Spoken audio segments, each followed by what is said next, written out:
Hello everyone, मैं अभिषेक आपका स्वागत करता हूं कॉम्पिटिटिव ओलंपस में।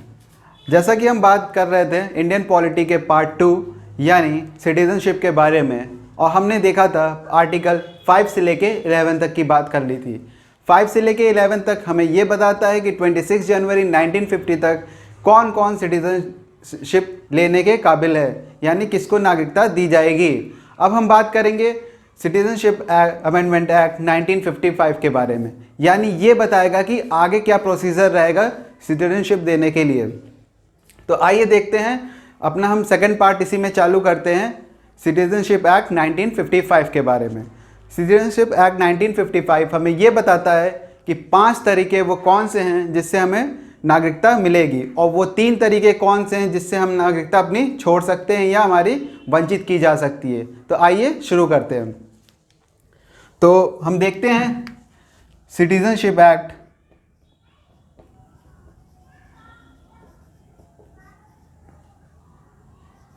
Amendment act 1955।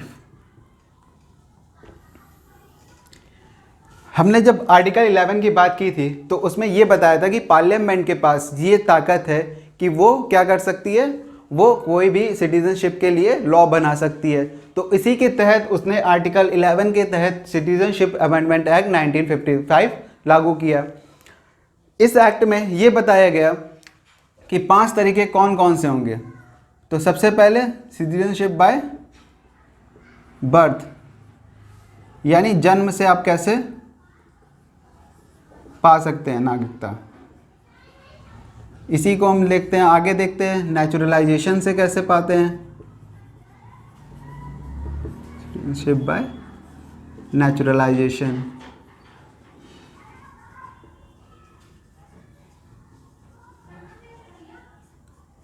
बाय रजिस्ट्रेशन कैसे है हमें मिलती है।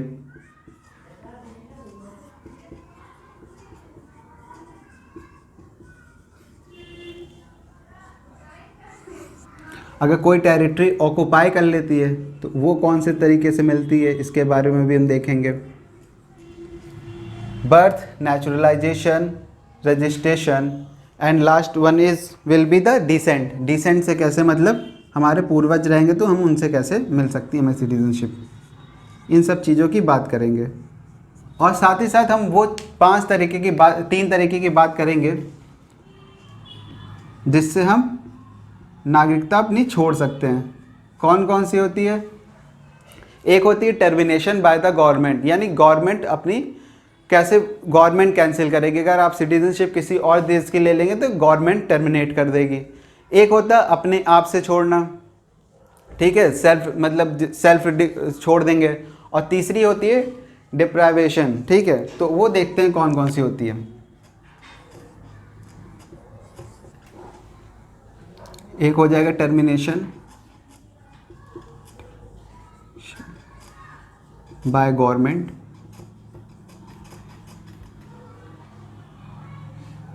और एक हो जाएगा डिप्रीवेशन।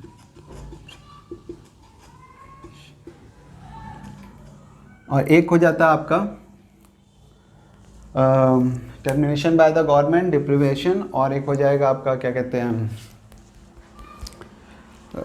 क्या हो जाता है, एक डिप्रीवेशन हो गया और एक रिनंशिएशन हो गया। रिनंशिएशन यानी जब हम अपने आप से त्याग देंगे, ये जब गवर्नमेंट छोड़वा देगी, मतलब कैंसिल कर देगी, यानी मतलब जब आप किसी और कंट्री की नागरिकता ले लेंगे तब ये गवर्नमेंट कैंसिल, और ये कैंसिलेशन जब कैंसिल करेगी गवर्नमेंट। तो ये होती है सिटीजनशिप अमेंडमेंट एक्ट 1955 के तहत कौन कौन से 5 तरीके हैं और कौन से 3 तरीके हैं सिटीजनशिप को पाने और छोड़ने के तरीके। आगे हम बात करते हैं इसके, एक 1 बाय 1 बात करेंगे सिटीजनशिप बाय बर्थ में क्या होता है, और साथ ही साथ ये भी देखेंगे इसमें अमेंडमेंट भी किए गए थे। जैसे जैसे हमें ज़रूरत पड़ी उस तरह पार्लियामेंट में उसमें अमेंडमेंट भी किया उस लॉ को लेके। तो आइए देखते हैं 1 बाय 1 क्या है इसके प्रोसेस। तो सबसे पहले हम बात किसकी करेंगे, बर्थ की बात करेंगे। पहले नागरिकता लेने की बात कर लेंगे, फिर उसके छोड़ने की भी बात करेंगे, देखेंगे क्या होता है। अगर हम देखें बाय बर्थ में क्या होता है, बर्थ में ये प्रोसेस है, अगर कोई भी पर्सन इंडिया में बॉर्न होता है तो वो सिटीजनशिप के लिए वैलिड है, यानी वो सिटीजनशिप के लिए अप्लाई कर सकता है। इसमें भी 3 प्रोसेस है, अमेंडमेंट बाद में हुआ और इसको देखते हुए 3 प्रोसेस हैं। तो 26 जनवरी 1950 तक, 26 जनवरी 1950 से लेके 1 जुलाई 1987 तक, 1 जुलाई 1987 तक ये देखा गया, 1 जुलाई 1987 तक ये देखा गया कि कोई भी जिसका जन्म इंडिया के अंदर होगा, वेदर उसके पेरेंट्स इंडियन सिटीजनशिप लिए हैं या ना लिए हों, उससे कोई फ़र्क नहीं पड़ता। तो वो बंदा क्या होगा, सिटीजनशिप के लिए अप्लाई करेगा। उसके पेरेंट्स यहाँ की सिटीजनशिप अगर हो चाहे ना हो, इससे कोई फ़र्क नहीं पड़ने वाला। तो ये हो गया हमारा, जब कब तक की बात हुई, 26 जनवरी 1950 से लेके 1 जुलाई 1987 तक की बात हो गई। इसके आगे बात करेंगे 1 जुलाई 1987 से लेके उसके बाद देखा गया 3 दिसंबर 2003 तक, 3 दिसंबर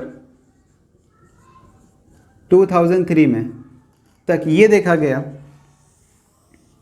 इसमें चेंजेस क्या किए गए, इसमें ये चेंजेस किए गए कि सिटीजनशिप उसी को मिलेगी जिसके आइदर पेरेंट्स, यानी माता या पिता में से किसी के एक भी कोई भी सिटीज़न होता है इंडिया का, तो उसको सिटीजनशिप दी जाएगी। अगर वो इंडिया में बॉर्न होता है और बॉर्न होने के साथ ही साथ उसके पेरेंट्स या माता या पिता में से कोई भी किसी के पास किसी एक के पास भी इंडियन सिटीजनशिप होती है, तो उसको सिटीजनशिप के लिए वैलिड माना जाएगा। तो यानी आइदर पेरेंट्स यहाँ पे फॉलो होता है, either parent, whether will be the mother और फादर, ठीक है, उसके पास सिटीजनशिप होनी चाहिए इंडिया की। तीसरी कंडीशन देखी जाती है 3 दिसंबर 2003 से लेके 3 दिसंबर 2003 से ये देखा गया, और अब तक की बात जो बात होती है, जो भी बंदा सिटीजनशिप के लिए अप्लाई करेगा, अगर वो इंडिया में पैदा होता और साथ ही साथ दोनों पेरेंट्स में से, यानी पेरेंट्स या मदर या फादर में से दोनों या किसी एक के पास इंडियन सिटीजनशिप रहती है, और दूसरा किसी एक के पास इंडियन सिटीजनशिप, और दूसरा जो होना चाहिए वो इलीगल माइग्रेंट नहीं होना चाहिए, यानी वो किसी गैर कानूनी तरीके से इंडिया में नहीं आना चाहिए, तो वो सिटीजनशिप के लिए मान्य रहेगा। यानी इसमें क्या होगा कि 2 पेरेंट्स में से, मदर या फादर में से कोई एक में, ठीक है, और प्लस जो एक पेरेंट्स बचेगा, ठीक है, या तो दोनों के पास सिटीजनशिप हो इंडिया की, या तो कोई एक पेरेंट्स में से किसी एक के पास हो, और जो दूसरा रहेगा उसको क्या होना चाहिए, वो इलीगल माइग्रेंट नहीं होना चाहिए इंडिया का, इलीगल माइग्रेंट नहीं होना चाहिए, नहीं होना चाहिए। ये हो गई सिटीजनशिप बाय बर्थ की बात। क्या देखा हमने, 26 जनवरी 1950 से लेके 1 जुलाई 1987 तक वही बंदा पर्सन अप्लाई कर सकता है सिटीजनशिप बाय बर्थ के तहत, जिसको जो इंडिया में पैदा हुआ होगा, उसके पेरेंट्स की सिटीजनशिप से कोई लेना देना नहीं है। 1 जुलाई 1987 से लेके 3 दिसंबर 2003 तक आइदर पेरेंट्स, यानी मदर या फादर के पास किसी एक के पास इंडियन सिटीजनशिप होगी, तो वो पर्सन अप्लाई कर सकता है इंडियन सिटीजनशिप के लिए। फिर 3 दिसंबर 2003 से ये देखा गया, और अभी तक की जो कंडीशन है वो पेरेंट्स में से दोनों, माता या पिता में से किसी एक के पास इंडियन सिटीजनशिप होनी चाहिए, और दूसरा जो होना चाहिए इलीगल इमिग्रेंट नहीं होना चाहिए, तो उसको क्या किया जाएगा, इंडियन सिटीजनशिप दे दी जाएगी बाय बर्थ। अब हम बात करेंगे अपने नेक्स्ट सिटीजनशिप एक्वायर करने के तरीके को, जिसको कहते हैं हम डिसेंट के द्वारा। डिसेंट का मतलब ये होता है कि आपके इंसेस्टर्स, यानी इंसेस्टर्स के द्वारा अगर सिटीजनशिप यहाँ पे है उनकी, तो आपको भी सिटीजनशिप दे दी जाएगी। अब देखते हैं हम इसके बारे में, किसके बारे में, सिटीजनशिप बाय डिसेंट के बारे में। तब तक गाइस आप लोग लाइक करिए चैनल को, वीडियो को लाइक करिए और चैनल को सब्सक्राइब भी करिए साथ ही साथ। चलिए हम सेकंड तरीका देख लेते हैं, कौन सा? Citizenship by decent.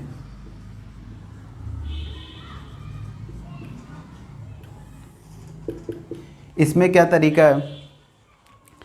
If a person is born, अगर कोई पर्सन बॉर्न होता है 26 जनवरी 1950 से को या उसके बाद से, 26 जनवरी 1950 या उसके बाद से, और उसके मदर या फादर में से, या मदर या फादर में से उसकी इंडियन सिटीजनशिप होनी चाहिए, then a person will be the citizenship by descent. यानी यहाँ पे क्या होगा? यहाँ पे 26 जनवरी 1950 या आफ्टर उसके 1950, उसमें क्या होना चाहिए? मदर या father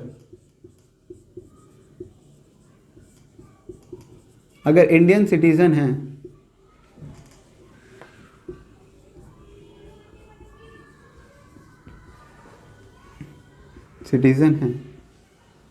then person can apply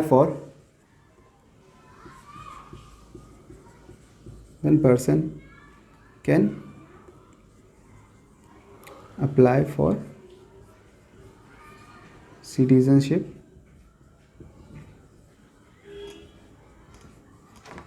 under by descent, citizenship by descent। यानी अपने माता पिता के आधार को देखते हुए उसको सिटीजनशिप दे दी जाएगी। कब? जब उसके मदर या फादर में से कोई इंडियन सिटीजनशिप होनी चाहिए। और साथ ही साथ ये देखा गया इसमें कि यहाँ पे क्या हो गया था, यहाँ पे ये बताया गया कि फादर का सिटीजनशिप, फादर अगर इंडियन सिटीजन है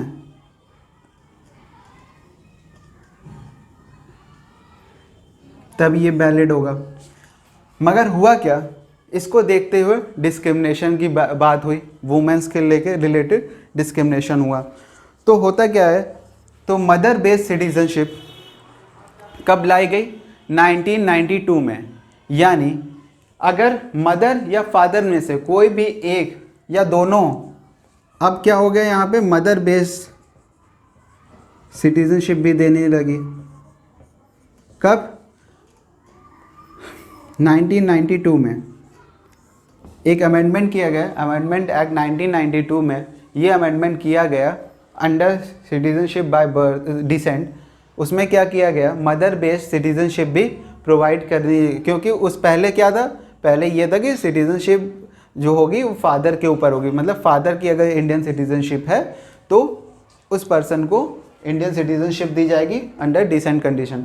मगर उसको चेंज किया गया देखते हुए क्या, वुमेन डिस्क्रिमिनेशन को एलिमिनेट किया करने के लिए हमने क्या किया, 1992 में अमेंडमेंट किया।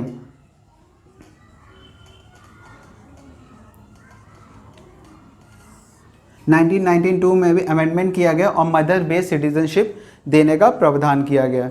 तो इसको अगर देखा जाए, शॉर्ट में समझा जाए तो क्या होता है देखते हैं। डिसेंट, इसमें ये भी कंडीशन है, पहले में क्या था, अगर पर्सन का जन्म इंडिया में हो रहा है तब उसकी बात हो रही थी सिटीजनशिप कैसे। इसमें क्या है, अगर आउटसाइड कंट्री बॉर्न हो रहा पर्सन तो वो कैसे अप्लाई करेगा, वो डिसेंट के बारे में था। तो इसमें अगर शॉर्ट में जल्दी जल्दी देखा जाए तो क्या होगा, ये देखते हैं। तो 26 जनवरी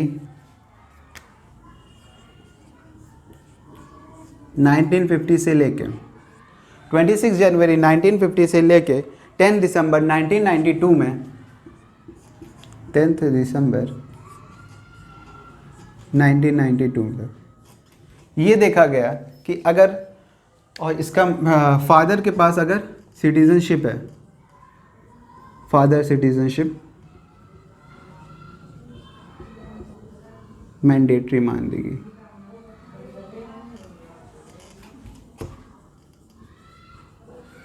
यानी फादर की सिटीजनशिप होना ज़रूरी है, तभी पर्सन जो आउटसाइड इंडिया कंट्री बॉर्न हुआ होगा उसको सिटीजनशिप बाय डिसेंट इसका यहाँ पे मिल जाएगी। फिर चेंज होता है 10 दिसंबर 1992 को, और 3 दिसंबर 2004 तक चेंज क्या किया गया कि वुमेन बेस्ड भी सिटीजनशिप दी जाएगी। किसको? जो पर्सन बाहर बॉर्न होगा। फिर उसके बाद चेंज क्या किया गया इसके बारे में भी देखेंगे। तो 10 दिसंबर 1992 को से लेके 3 दिसंबर 2004 तक ये देखा गया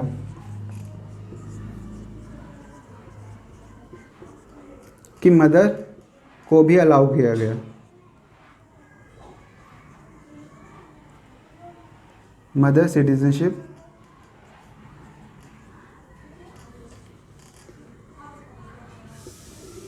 इज ऑल्सो वैलिड, यानी मदर की सिटीजनशिप को भी मान लिया गया। किसी पर्सन को अगर सिटीजनशिप चाहिए बाय डिसेंट के तरीके से, यानी अगर डिसेंट के अंडर किसी को सिटीजनशिप चाहिए, अगर कोई पर्सन बाहर बॉर्न होता है तो उसकी मदर की भी सिटीजनशिप को माना जाएगा कि हाँ उसकी मदर के पास अगर सिटीजनशिप है तो वो पर्सन अप्लाई कर सकेगा डिसेंट के तहत। अब फिर क्या होता है, 3 दिसंबर 2004 से ये चेंज किया जाता है, अगर कोई पर्सन बॉर्न होता है आउटसाइड द कंट्री और उसको क्या करना पड़ेगा, 1 साल के भीतर उसको अप्लाई करना पड़ेगा इंडियन कॉन्सुलेट में, और इंडियन कॉन्सुलेट क्या करेगा, उसे रजिस्टर करेगा और प्लस अंडरटेकिंग भी देगा कि हाँ ये पर्सन सिटीजनशिप पा सकता है। किसके तहत? इसको क्या करना पड़ेगा, 1 साल के अंदर विद इन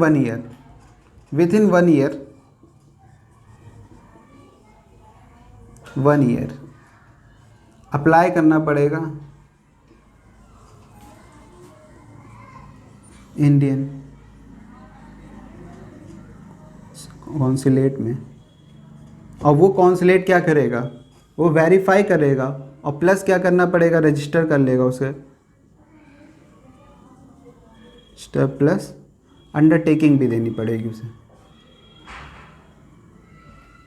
तब पर्सन क्या होगा, जो बाहर पैदा हुआ है, जिसका बर्थ बाहर हुआ है, वो अप्लाई मान लिया जाएगा सिटीजनशिप बाय डिसेंट के तरीके से। तो उसे कैसे सिटीजनशिप मिलती है, सिटीजनशिप बाय डिसेंट, यानी मदर या फादर के तहत मिलेगी। अब हम बात करेंगे अपने नेक्स्ट पॉइंट के बारे में, जो है सिटीजनशिप बाय रजिस्ट्रेशन, यानी रजिस्ट्रेशन से आप सिटीजनशिप कैसे ले सकते हैं। तो देखते हैं सिटीजनशिप बाय रजिस्ट्रेशन कैसे लेते हैं।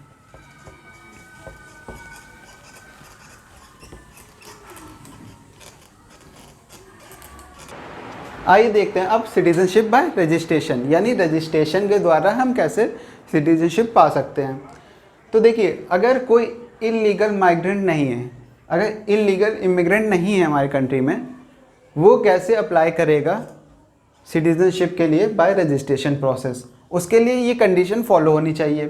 तो अगर वो बंदा मिनिमम 7 साल, यानी 7 साल अगर कंट्री में रहता है, तो वो सिटीजनशिप के लिए अप्लाई करेगा रजिस्ट्रेशन प्रोसेस से।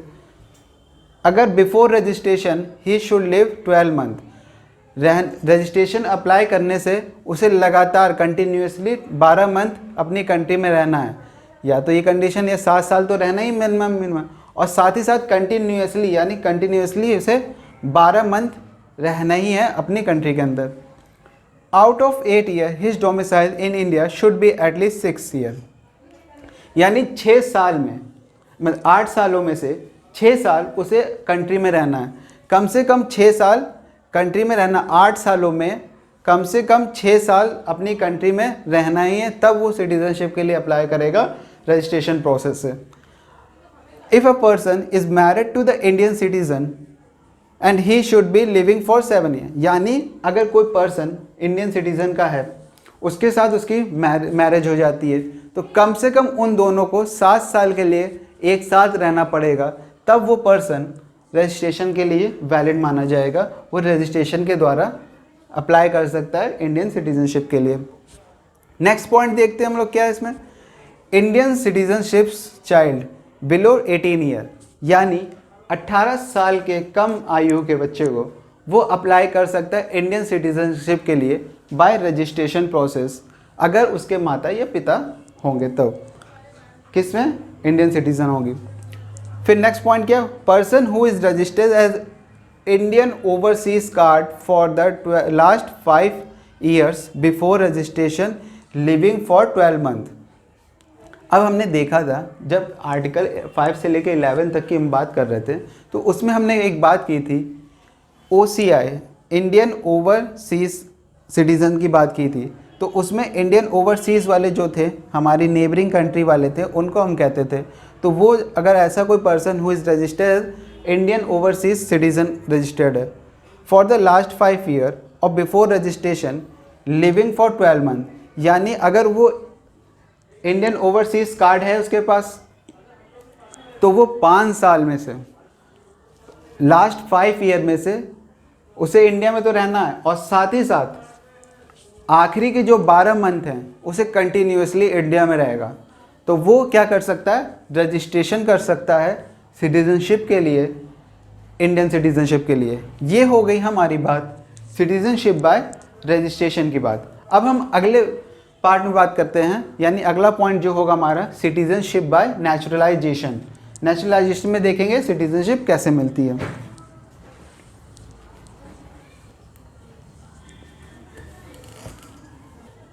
अब हम देखते हैं सिटीज़नशिप बाय नेचुरलाइजेशन। नेचुरलाइजेशन के तरीके से हम कैसे सिटीज़नशिप के लिए अप्लाई कर सकते हैं। उसके लिए कंडीशन क्या है, person lives 11 year out of 14 year, यानी पर्सन को कम से कम 14 में से 11 साल इंडिया में व्यतीत करना होगा, बिताना होगा, तब वो नेचुरलाइजेशन के प्रोसेस को फॉलो करेगा। अगर उसके पास किसी और कंट्री की सिटीजनशिप है तो उसे वहाँ की सिटीजनशिप को छोड़ना पड़ेगा। साथ ही साथ अगर लास्ट के 12 महीने उसे इंडिया में गुजारना पड़ेगा। तो ये क्या हो गई, 11 में से 11 साल रहना है 14 सालों में से। अगर किसी और कंट्री की सिटीजनशिप है उसके पास तो उसको छोड़नी पड़ेगी, और साथ ही साथ लास्ट के जो 12 मंथ है उसे इंडिया में बिताना पड़ेगा। और एक और कंडीशन है, 22 लैंग्वेज जो हमारी शेड्यूल्ड लैंग्वेज है इंडियन कॉन्स्टिट्यूशन में, उसमें से कम एक लैंग्वेज उस व्यक्ति को आनी चाहिए। तो वो व्यक्ति क्या कर सकता है, अप्लाई कर सकता है नेचुरलाइजेशन के प्रोसेस से। और उसके पास गुड कैरेक्टर होना चाहिए। और ये सब कंडीशन गवर्नमेंट ऑफ इंडिया माफ़ कर सकती है अगर वो बंदा डिस्टिंग्विश सर्विस देता है इंडिया को। किस में, कौन सी फील्ड में, साइंस में, आर्ट में, फिलॉसफी में, लिटरेचर में, पीस में एंड ह्यूमन राइट्स में। अगर ये सब कंडीशंस डिस्टिंग्विश सर्विस प्रोवाइड करता है इन सब फील्ड्स में, तब गवर्नमेंट ऑफ इंडिया उसकी जो ये कंडीशन है इसे वेव ऑफ करके और उसे नेचुरलाइजेशन के प्रोसेस से उसे सिटीजनशिप दे दी जाएगी। अब हमारे कंट्री में कुछ महीनों पहले हुआ क्या था, CAA यानी सिटीजनशिप अमेंडमेंट एक्ट 2019 आया। उसमें ये देखा गया कि ये जो 11 साल की कंडीशन है, इसको रिड्यूस कर दी गई 5 सालों के लिए। इसको क्या कर दिया गया, रिड्यूस कर दिया गया 11 सालों में से 5 सालों तक के लिए। और क्या किया, पर्सन बिफोर 31 दिसंबर 2014 और आफ्टर 31 दिसंबर 2014 पर्सन जो भी आता है इंडिया में can have citizenship by naturalisation process. यानी कहने का यहाँ पे ये मतलब है कि अगर कोई बंदा 31 दिसंबर 2014 से पहले या उसके बाद में आता है तो वो नेचुरलाइजेशन के प्रोसेस से के तहत अप्लाई कर सकता है इंडियन सिटीजनशिप के लिए। क्या किया था उसमें, इस अमेंडमेंट में अगर देखा जाए CAA, अब देखेंगे हम लोग CAA क्या होता है, जिसका भी विरोध हो रहा था, CAA 2019, जिसे हम क्या कहते हैं, सिटीजनशिप अमेंडमेंट एक्ट 2019। इसमें बताया ये गया कि 31 दिसंबर 2014 से जो व्यक्ति पहले या उसके बाद में आया होगा उसको सिटीजनशिप के लिए अप्लाई कर सकता है। वो किस प्रोसेस से? नेचुरलाइजेशन के प्रोसेस से। सेम जो नेचुरलाइजेशन का प्रोसेस ऐसे फॉलो हो रहा था कि 11 ईयर आपको रहना था आउट ऑफ 14 ईयर, ये प्रोसेस था पहले। हुआ क्या इस अमेंडमेंट में? इस अमेंडमेंट में किया क्या गया कि जो ये अमेंडमेंट था इसमें जो 11 ईयर की सीमा थी उसको रिड्यूस करके 5 ईयर कर दी गई। तो इसमें सबसे पहले चेंजेस क्या किया गया? इसमें 5 ईयर कर दिया गया आउट ऑफ 14 ईयर। ठीक है, आउट ऑफ 14, जो पहले 11 था उसको 5 कर दिया गया है, ये बात थी उसको। मगर हुआ क्या कि ये जो पॉलिसी बनाई गई है, ये जो अमेंडमेंट किया गया है, इसके पीछे एक रीज़न ये देगा, विरोध हो रहा था इसलिए क्योंकि एक कम्युनिटी को इन्होंने छोड़ दिया। यहाँ पे क्या हुआ, इस अमेंडमेंट में कहा क्या गया कि एक्सेप्ट मुस्लिम्स, एक्सेप्ट मुस्लिम, अगर और कोई रिलीजन जैसे हिंदू, बुद्ध, पारसी, सिख, हिंदू, बौद्ध, पारसी, सिख और क्रिश्चियन अगर हमारी कंट्री में आते हैं,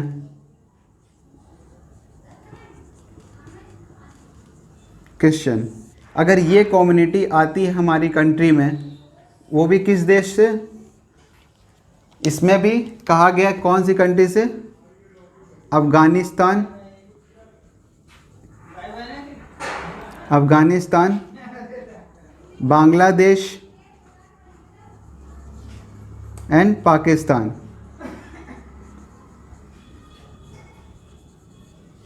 तो अगर ये 3 देशों से, अफगानिस्तान, बांग्लादेश और पाकिस्तान से, अगर हिंदू, बौद्ध, पारसी, सिख और क्रिश्चियन अगर हमारी कंट्री की सिटीजनशिप चाहते हैं तो उनको प्रोसेस, उनके लिए क्या कर दिया गया? 5 ईयर कर दिया गया आउट ऑफ 14 ईयर कर दिया गया। मगर अगर मुस्लिम कम्युनिटी को अगर उनको सिटीजनशिप चाहिए इंडिया से, तो अगर इन कंट्री से आते हैं तो उनको सेम प्रोसेस फॉलो करना पड़ेगा नेचुरलाइजेशन का, जो कि 11 ईयर आउट ऑफ 14 ईयर था।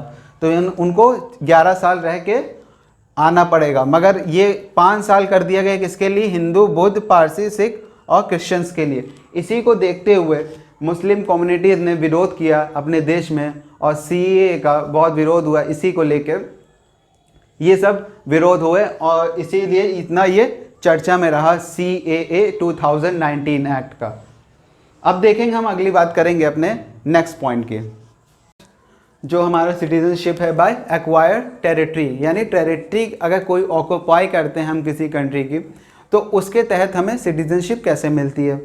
तो क्या होता है कि अगर इंडिया एक्वायर्ड सिटीजनशिप बाय, अब देख लेते हैं, अगर इंडिया क्या करता है किसी और कंट्री यानी आसपास की कंट्री को एक्वायर कर लेता है, तो उस वहाँ का जो लैंड होगा ऑक्यूपाई करेगा, तो ऑटोमेटिकली क्या होगा, वो क्या होगा, सिटीजनशिप जो होगी वो इंडिया की मिल पाएगी उसे। यहाँ पे क्या होगा, एक्वायर्ड टेरिटरी।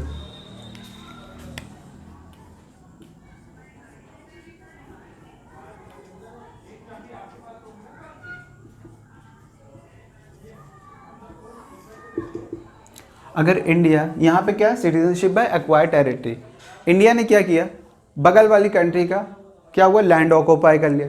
तो उस लैंड को ऑक्यूपाई करने के साथ ही साथ वहाँ के जितने भी नागरिक होंगे वहाँ को उनको क्या, किसकी सिटीजनशिप मिल जाएगी, इंडिया की सिटीजनशिप है। अगर एग्जाम्पल देखा जाए, अगर इसमें एग्जाम्पल देखा जाए तो इसमें क्या हो जाएगा, पौंडीचेरी, पुंडुचेरी, पौंडीचेरी।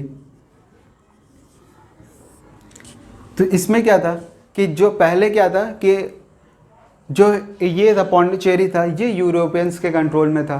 तो उसके बाद हुआ क्या, जैसे ही इंडिया ने इसको ऑक्यूपाई किया तो यहाँ के जितने भी नागरिक थे उनको कहाँ की सिटीजनशिप मिल गई, इंडिया की सिटीजनशिप मिल गई। किस कंडीशन के तहत, acquired territory, citizenship by acquired territory के तहत। अब हम बात करेंगे अपने नेक्स्ट पॉइंट के बारे में, जो कि हमारा है सिटीजनशिप के एबॉल्यूशन को लेके, यानी एबॉल्यूशन या छोड़ने के तरीके कौन कौन से हैं इंडियन सिटीजनशिप को लेके। आइए देखते हैं। आइए अब देखते हैं हम एबॉल्यूशन के लेके।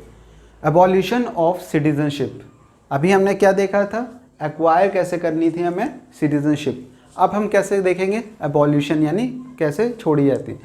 देखिए, रिनंसिएशन यानी स्वत्यागना, यानी जब हम अपने आप से अपनी नागरिकता छोड़ दे उसे कहते हैं रिनंसिएशन। जैसे हमने अपनी नागरिकता हमें कह दिया हमें इंडियन सिटीजनशिप नहीं चाहिए, तो उसे कह देंगे रिनंसिएशन, यानी स्वयं त्याग देना, अपने आप से त्याग देना। टर्मिनेशन बाय गवर्नमेंट, यानी गवर्नमेंट के द्वारा उसकी सिटीजनशिप को वैलिड नहीं करना, यानी कैंसिल कर देना। यानी होगा क्या, टर्मिनेशन बाय गवर्नमेंट, अगर कोई पर्सन किसी और कंट्री की सिटीजनशिप ले लेगा तो उसकी सिटीजनशिप किसके कंडीशन में एबॉल्यूशन होगी, उसका टर्मिनेशन बाय गवर्नमेंट के तहत। अब हम आगे देखेंगे किस में वंचित कैसे करेगी गवर्नमेंट किसी की सिटीजनशिप को अगर कैंसिल करना या सस्पेंड करना है, उसके लिए क्या कौन कौन सी कंडीशन और किस बेसिस पे वो कंडीशन पे कैंसिल करेगी, तो उसे कहते हैं डिप्रीविएशन। डिप्रीविएशन ऑफ सिटीजनशिप कैसे होगा, तो अगर वो पर्सन इंडियन कॉन्स्टिट्यूशन को डिसओबे करेगा तो उसकी सिटीजनशिप को क्या कर दिया जाएगा, कैंसिल कर दिया जाएगा। फिफ्थ, कॉलोनिस्ट यानी टेरिटरीज, ठीक है, आगे पीछे मतलब इधर उधर घूमेगा, यानी नेबरिंग कंट्री से हमारे कम्युनिकेशन करता है वॉर के समय, तब वो उसकी सिटीजनशिप को क्या कर दिया जाएगा, डिप्राइव कर दिया जाएगा उसे सिटीजनशिप से। इलीगल वे बाय, अगर वो पर्सन किसी भी तरीके से इलीगल वे तरीके से इंडियन सिटीजनशिप ले लेता है, यानी इंडियन नागरिकता वो ले लेता है, भारतीय नागरिकता, तो उसको क्या किया जाएगा, उसकी सिटीजनशिप को क्या कर दिया जाएगा, कैंसिल कर दिया जाएगा। अगर 5 साल रजिस्ट्रेशन के बाद, हमने अभी देखा था रजिस्ट्रेशन के माध्यम से सिटीजनशिप ली जा सकती है, अगर रजिस्ट्रेशन के 5 साल के बाद अगर वो पर्सन 2 साल की जेल में रहता है तो वो क्या होगा, उसकी सिटीजनशिप को क्या कर दी जाएगी, कैंसिल कर दी जाएगी। Indian women married to foreigner, यहाँ पे क्या हो जाएगा, मैरिड टू फॉरेनर हो जाएगा, मैरिड टू फॉरेनर। आपने जैसे देखा होगा बहुत से पर्सन्स क्या करते हैं कि यहाँ अगर विदेश की सिटीजनशिप होनी चाहिए तो क्या करेंगे, वो दूसरे से शादी कर लेते हैं और वहाँ की सिटीजनशिप ले लेते हैं। अगर इंडियन कोई यहाँ पे सिटीजन शादी कर लेता है किसी फॉरेनर से, तो क्या होगी, उसकी सिटीजनशिप को कर दी जाएगी कैंसिल, अगर वो फॉरेनर से शादी कर लेता है। दूसरी क्या है, living outside the country continuously for 7 year, यानी अगर कोई पर्सन इंडियन सिटीजनशिप लिया हुआ है और लगातार वो भारत नहीं आ रहा है और 7 साल से बाहर रह रहा है, तो उसकी सिटीजनशिप को कर दी जाएगी कैंसिल। तो ये हैं हमारे एबॉल्यूशन ऑफ सिटीजनशिप के कुछ तरीके, यानी रिनंसिएशन से, टर्मिनेशन से और डिप्रीविएशन में ये कंडीशन के तहत कैंसिल की जाएगी। अब हम बात कर लेते हैं कुछ अमेंडमेंट्स की। कॉन्स्टिट्यूशनल अमेंडमेंट एक्ट 2003 एंड 2005 को लेके बात करेंगे। तो इंडियन ओवरसीज सिटीजन्स की to the PIO, person of Indian origin, ये इसमें क्या हुआ, तो according to the Indian origin to have the citizenship of, यानी पर्सन अगर क्या कहते हैं who lived outside the country, जो पर्सन आउटसाइड द कंट्री रहता है 26 जनवरी 1950 से 26 जनवरी 1950 से अगर वो पर्सन बाहर रहता और रजिस्टर्ड है वो कैसा, OCI यानी ओवरसीज सिटीज़न ऑफ इंडिया, तो वो क्या होगा, उसको सिटीजनशिप कैसे मर्ज कर दी गई, सिटीजनशिप बाय टू POI, यानी POI के लिए सिटीजनशिप और OCI के लिए सिटीजनशिप के अलग प्रावधान है जो 2003 और 2005 के तहत किया गया है। अगर कोई पर्सन 26 जनवरी 1950 से बाद बाहर रह रहा है तो उसको रजिस्टर्ड किया जाए, अगर वो रजिस्टर्ड है OCI के लिए, मगर इसके लिए एक कंडीशन ये कि वो पाकिस्तान और बांग्लादेश का नहीं होना चाहिए। ये 2 कंट्रीज़ के अलावा अगर कोई और कंट्रीज़ के होंगे तो वो सिटीज़नशिप के लिए अप्लाई कर सकता है। तो इसको हम कहते हैं क्या, इसको हम कहते हैं डुअल सिटीज़नशिप। डुअल सिटीज़नशिप इसे कहा जाता है। आगे हम देखते हैं इसमें क्या है। जो OCI थे, कार्ड होल्डर थे, OCI कार्ड होल्डर जो होते हैं वो ट्रैवल करते हैं किसी नेबरिंग कंट्री के।